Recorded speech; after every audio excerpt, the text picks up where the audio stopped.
రోడ్ల మీద పోరలు ఆత్రమాత్రం బండ్లు నడుపుతానో కొట్లాటలకు పోతేనో ఇంకేదైనా పంచాదుల్లో దొరుకుతానో చక్కగా స్టేషన్ గుంజుకోపోతారు పోలీసులు.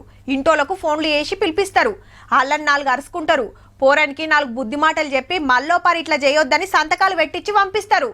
జరంత పెద్ద ముచ్చటైతే పక్కా కేసు అవుతుంది, అరెస్టుల దానిక పోతుంది. ఇప్పుడు గీ ముచ్చట దేనికంటే అరెస్ట్ చేసింది పిల్లినే. ఓనర్ వచ్చి బెయిల్ ఇచ్చి తీసుకుపోయేదాకా అస్సలు ఇడిచబెట్టలే. గంత తప్పేం చేసిందంటారా?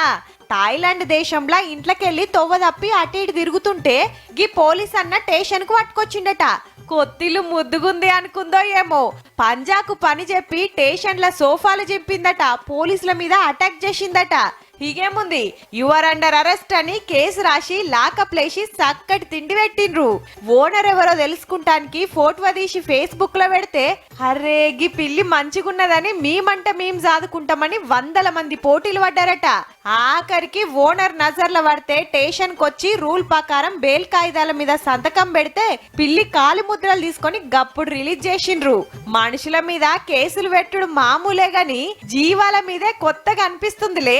ఇంట్లోకెళ్ళి ఎట్లా తప్పిపోయిందో గాని థాయిలాండ్ పోలీస్ స్టేషన్ ల తాండవమాడి పిల్లి సోషల్ మీడియాలనైతే కింగ్ అయింది పో.